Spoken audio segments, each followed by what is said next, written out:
Welcome to warrior defence institute. आज हमारे साथ मान्या वत्स जी हैं और इनके बारे में हम थोड़ा सा एनालाइज करेंगे कि अब तक इन्होंने लास्ट 1 to 2 मंथ से स्टडी किया है। तो स्टडी करते टाइम क्या क्या इम्प्रूवमेंट इनके अंदर हुआ और किस स्ट्रेटजी के साथ ये आगे बढ़ रही हैं, इनकी प्लानिंग क्या है, स्ट्रेटजी क्या है, इनके साथ जो इनकी स्किल डेवलप हो रही है किस वे में डेवलप हो रही है और ये ऑफिसर क्यों बनना चाहते हैं, ऑफिसर बनने के लिए क्या क्या क्वालिटीज़ इन्होंने अपने अंदर इम्प्रूव किया है। ये हमारा एक नॉर्मल कन्वर्सेशन बच्चों के साथ होता रहता है, जिससे दो तरह की चीज़ें सामने आती हैं। एक तो हमें ये बच्चे का पोटेंशियल पता चलता है, दूसरा ये पता चलता है कि बच्चा किसी भी चीज़ को कैसे फेस कर रहा है। यानी कि अगर कोई भी स्टाफ या कोई भी सीनियर ऑफिसर उससे बात कर रहा है तो उसको किस वे में और किस लेवल पे बात करना है। सबसे पहले तो अपने बारे में कुछ बातें बताइए, क्वालिटीज, अपनी hobbies, your background. As you know, I'm 20 years old and I'm preparing for CTS and FCAT as well. I'm pursuing BCom and I'm in final year and I have won the title of Miss Uttarakhand 2021 from Forever Star India Awards and I have also won the Miss Body Beautiful title in Miss India. सारी आपकी life में opportunity होने के बाद भी आपको एक fashion designing में, एक मॉडलिंग में, एक अच्छे लेवल पे कई सारी बड़ी बड़ी अपॉर्चुनिटीज़ मिली। क्योंकि मैंने जहाँ तक आपके PIQ फॉर्म को एनालाइज किया है, आपके बैकग्राउंड को एनालाइज किया है, तो मेरे को लगता है कि हर तरह से आप स्ट्रांग हैं। तो आप आर्मड फोर्सेस क्यों ज्वाइन करना चाहते हैं? Y army?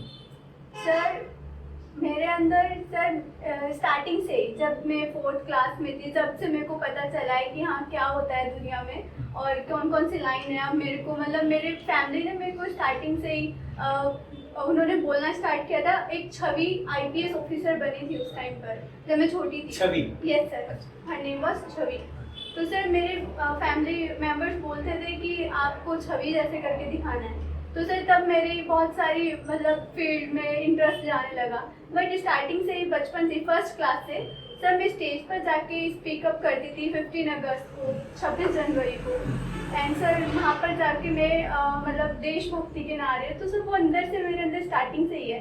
बट मेरी फैमिली में कोई भी अभी तक आर्म फोर्सेज में नहीं है, मतलब किसी का भी मिलिट्री बैकग्राउंड नहीं है। आप मेरे को ये थोड़ा सा डिटेल्स में बताइए मान्या जी कि जैसे एक होती है अपना एक होता है अपना जो ऑब्जेक्टिव जो हमें बचपन से मिलता आ रहा है। जैसे आपने बोला कि मैं फैशन डिज़ाइनिंग मिस उत्तराखंड आपने बताया सर, तो मिस उत्तराखंड का परफॉर्मेंस भी कर चुकी हूँ और उसमें आपका कोई रैंक भी आया होगा, फर्स्ट सेकंड थर्ड कुछ रैंक, क्या कौन सा रैंक था आपका? सर एक्चुअली मैं ही विनर थी मिस उत्तराखंड। आप विनर थे? अरे बहुत बहुत शुभकामनाएं आपको। सबसे पहले तो आप मेरे को ये बताइए कि विनर रहने के बावजूद भी आपने कंपेयर तो किया होगा कि आर्मी की लाइफ क्या है, वहाँ पे एक विनर की लाइफ क्या है, मतलब वहाँ से आपको आगे बढ़ने की और भी तो अपॉर्चुनिटी थी। सर हार्ड वर्क से मैं कभी पीछे नहीं हटी हूँ सर। हार्ड वर्क हर फील्ड में करना पड़ता है, भले ही ये फैशन डिजाइन। आर्मी के बारे में आपने रिसर्च किया कुछ? सर यस सर, इस रिसर्च सर मेरे को पता है कितना मतलब हैवी रूटीन होता है और कितना डिसिप्लिन में रहना पड़ता है। बट सर मैं बनी उस चीज़ के लिए हूँ सर। मेरे अंदर से मतलब एक जुनून आता है ना कि मेरे को इधर ही जाना है। सर मैंने कंफर्ट लाइफ भी जी के देखी है और सर मेरे को बट जाना ही इधर है। मैं ताइक्वांडो भी मैंने खेला है, बहुत बार फाइट भी किया है। तो सर मैं कभी भी किसी वाउंड से और किसी भी चोट से नहीं डरती। जिस टाइम पे आपके माइंड में थॉट्स आए, ख्याल आया कि मेरे को आर्मड फोर्सेस ज्वाइन करना चाहिए, तो आपकी इतनी अच्छी लाइफ होने के बाद भी आपने उसके अकॉर्डिंग अपने आप को डेवलप किया होगा। अब घर को आपने छोड़ के वहाँ पे अपने फैमिली को एक साइड रख के 5, 6, 7 महीने के लिए आप यहाँ पे आर्मड फोर्सेस की तैयारी करने के लिए आए, तो आपने अपने अंदर क्या परिवर्तन देखना, ऐसा क्या चेंजिंग देखा कि अभी तक मेरे अंदर ये चेंजिंग हुई है और इस हमारा एंगल जो है वीक है, तो इस एंगल पे हमें काम करना है। सर मैं मतलब घर में जो भी बच्चा होता है वो अपनी कंफर्ट जोन में होता है।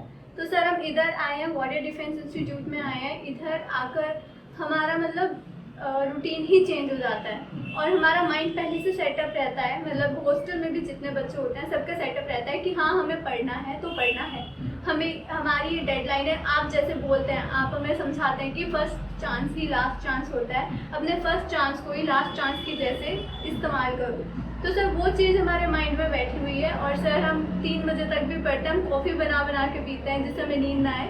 तो सर ये घर पे नहीं होता, वहाँ पे हमें कंपटीशन नहीं मिलता है, वहाँ छोटा भाई है उससे क्या कंपटीशन करेंगे।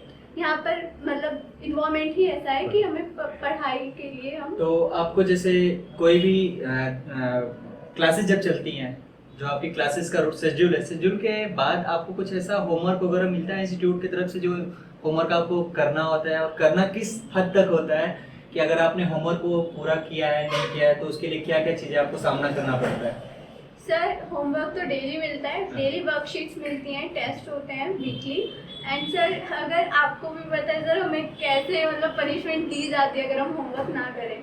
सर ग्राउंड में ले जाके दौड़ लगवाना, एंड सर लड़के लड़कियों को नहीं देखना है कि सबको इक्वल पनिशमेंट देनी है, फौज वाले ही रूल है सर। तो सर हम धीरे धीरे डेवलप हो रहे हैं उस तरह। ऐसा तो नहीं है कि कोई भी तरह से आप तनाव महसूस करते हो या किसी तरह का आपके ऊपर दबाव कि नहीं करना है, या किसी बच्चे के ऊपर ऐसा वो फील करे कि नहीं स्टडी ही सब कुछ करवाई जा रही है, फिजिकल फिटनेस नहीं है? नहीं सर, ऐसा बिल्कुल भी नहीं सर। इंस्टीट्यूट अभी ट्रैकिंग पर भी ले गया था, फन एक्टिविटीज़ भी होती हैं सर, ऐसी बात नहीं है। और सर जिसने अपने माइंड सेटअप कर लिया है कि मेरे को निकालना है, तो उसको मेरे हिसाब से ये चीज़ आनी नहीं चाहिए माइंड। ठीक है मान्या, आने वाले वीडियो में हम आपसे और भी बात करेंगे, और भी डिस्कशन करेंगे। और एक अपने उन बच्चों के लिए मैं मैसेज देना चाहता हूँ कि जितने लोगों को ये लग रहा है कि हमारे अभी जो भी वीडियोस इसके पहले के हमने अपडेट किए थे अपने चैनल पे, तो कई लोगों का ये रिव्यूज़ आया था कि स्क्रिप्टेड है। तो स्क्रिप्टेड का मतलब ये होता है कि बच्ची या बच्चा हमारे सामने भी बैठे हैं और हमारे इंस्टीट्यूट का एड्रेस विथ लिंक सब कुछ हमारे डिस्क्रिप्शन बॉक्स में मेंशन है। तो आप पर्सनली मेरे को ये अच्छा लगेगा कि आप इंस्टीट्यूट में आइए, कैंपस में आइए, विजिट करिए। और एक ही चीज़, एक छोटा सा वर्ड है संस्कृत में, प्रत्यक्षम किम प्रमाणम। आके यहाँ पे बच्चों से डिस्कशन करिए, बात करिए, उनसे मिलिए, बैठ के क्लास भी लीजिए और पूरा एनालाइज करिए कि क्या ये बच्चे स्क्रिप्टेड हैं या ये बच्चे जो पढ़ाई कर रहे हैं वो लेवल यूपीएससी का है। मेरे को लगता है कि सब कुछ त्याग करके अगर आप एक तरफा हो करके अपने गोल पे एक तरफा फोकस करेंगे तो दुनिया की कोई भी चीज नहीं है जो आपकी कदम ना चूमे। आज के लिए इतना ही। जय हिंद, जय भारत।